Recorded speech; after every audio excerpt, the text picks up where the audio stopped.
At andito ang TAM, Laban. Boses ng kabataan kontra mandatory ROTC.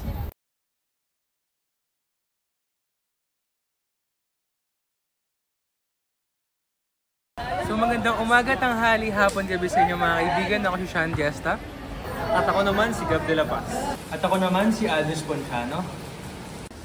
Uy! At ako naman si Maclean Saraspe. At ngayon, samahan nyo kaming talakayin ang mga negatibong epekto ng mandatory ROTC.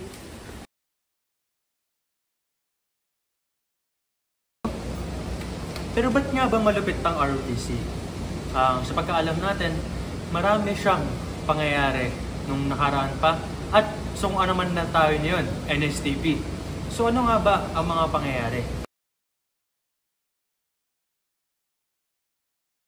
Ang aming skolarong artikulo na napili ay patungkol sa ROTC, ang panukalang batas na nagbabalik sa sapilitang pagsasanay militar o yung mandatory ROTC para sa mga mag-aaral sa kolehiyo sa Pilipinas ay nagdudulot ng malaking pag-alala sa mga organisasyon ng sibil na lipunan. Ang artikulo ay panukalang sapilitang pagsasanay militar para sa mga mag-aaral ay nagtatanim ng kultura ng karahasan at nagpapahina ng mga nakamit sa edukasyon para sa kapayapaan. Ito ay naipublish sa Forum CFD noong Mayo 2022-2024 na naglalahad ng mga pangunahing argumento laban sa pagbabalik ng ROTC.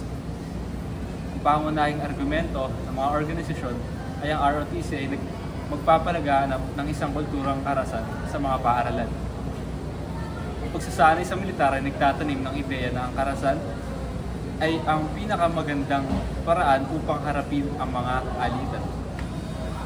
Sa halip na mag-aral ng mga paraan upang mapanatili ang kapayapaan at pag-unawa, ang ROTC ay nagtuturo ng mga kasanayang sa pakikipaglaban at paggamit ng mga armas.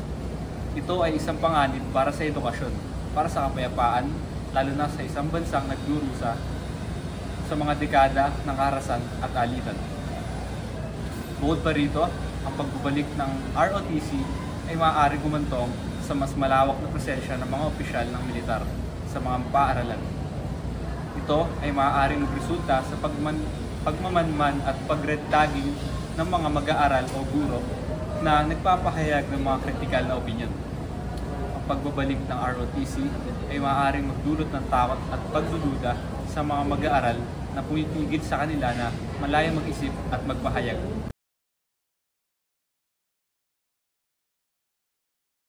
Ayon kay Senate President Chis Escudero, halos 27 bilyon ang kailangan upang tagumpay na mapatupad ito. Bukod dito, aabutin ng 8 bilyon ang magagastos sa mandatory ROTC kada taon. Dagdagan pa na ito ay magagamit lamang sa iisang aspeto ng programa at hindi sa pangkalahatang sistema nito. Ang perang posibleng mailabas ng gobyerno ay magkakaroon ng malaking epekto sa kaban ng bayan. Isa itong patunay na ang mandatory ROTC ay may mga benepisyo gaya ng disiplina at pagiging makabayan. Ngunit, hindi ba't mayroon pang ibang paraan upang makatulong sa ating bayan? Nariyan ang NSTP o National Service Training Program na may malaking bagay na mahuhubog ang mga estudyante upang tumulong di lamang sa kanilang kapwa mamamayan kundi sa lahat ng tao. Tungo dito, mas mapapalago ang mga values na ating sinambit simula pa elementaryo, ang pagiging makadiyos, makatao, makakalikasan at makabansa.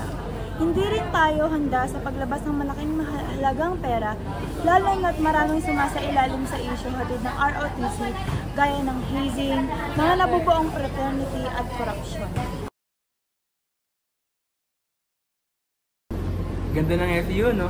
Pero talakayin natin ang kaso ni Mark Wilson Chua. Si Mark ay isang 19 taong gulang na estudyante mula sa University of Santo Tomas na naglakas loob na ilantad ang katiwalian sa ROTC program ng kanyang universidad. Sa kabila ng panganib, nagdesisyon siyang magsalita laban sa mga hindi makatarungan gawain. Ngunit ito ay nagdala sa kanya ng matinding banta sa kanyang buhay. Noong Marso 15, 2001, siya ay nawawala at 3 araw ang lumipas nang matagpuan ang kanyang katawan sa Ilog, Pasig. Nakagapos at nakabalot ng karpet. Ang kanyang pagkamatay ay hindi lamang isang trahedya, kundi isang malupit na paalala tungkol sa mga panganib na dulot ng katiwalian at kawalang katarungan. Ang mensahe ng kasong ito ay ang halaga ng katapangan sa pagsisiwalat ng katotohanan. Ang mga whistleblower tulad ni Mark I. dapat suportahan at protektahan hindi lamang bilang mga individual, kundi bilang mga tagapagtaguyod ng pagbabago. Sa konklusyon, ang kaso ni Mark Chua ay nagbigay diin sa mga pangangailangan para sa reforma. Nagresulta ito sa pag-alis ng mandatory ROTC at pagpasa ng National Service Program Law or NSTP na naglalayong masapabuti ang sistema ng serbisyo militar sa bansa. Bilang rekomendasyon, mahalaga na patuloy nating itaguyod ang proteksyon para sa mga whistleblower at tiyakin natin na ang mga ganitong insidente ay hindi na dapat maulit. Dapat tayong maging mas mapanuri at aktibo sa pagtutol sa mga katiwalian upang mapanatili ang ating mga prinsipyo at karapatan.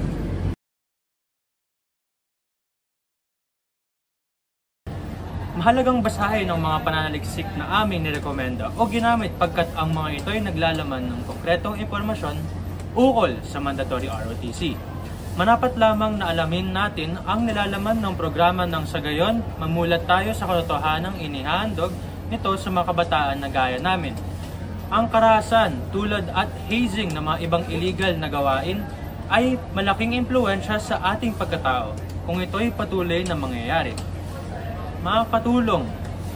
Makatulong rin ang mga pananaliksik na aming mga nirekomenda upang maging maalam ang taong bayan sa naganap ng loob ng programa. Sa huli, ang ROTC sa Pilipinas ay madalas na kritikal na tinitigan dahil sa mga isyung kaugnay ng sapilitang pagsasanay sa hazing at mga alegasyon ng korupsyon sa sistema.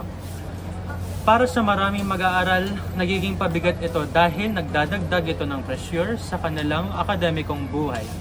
Lalo na't ang pisikal at mental na pagsasanay ay hindi lagi maayos na isasagawa. Bukod dito, may mga ulat ng abuso sa kapangyarihan mula sa ilang tagapagsanay na nagiging sanhi ng takot at trauma sa mga estudyante. Sa kabila ng layunin itong itaguyod ang disiplina at pagmamahal sa bayan, maraming naniniwala na ang ROTC ay hindi epektibo sa modernong panahon at nangangailangan ng mas inklusibo at makabagong alternatibo upang maabot ang parehong layunin na walang negatibong epekto sa kabataan. At iyon ang ROTC na papag-usapan namin sa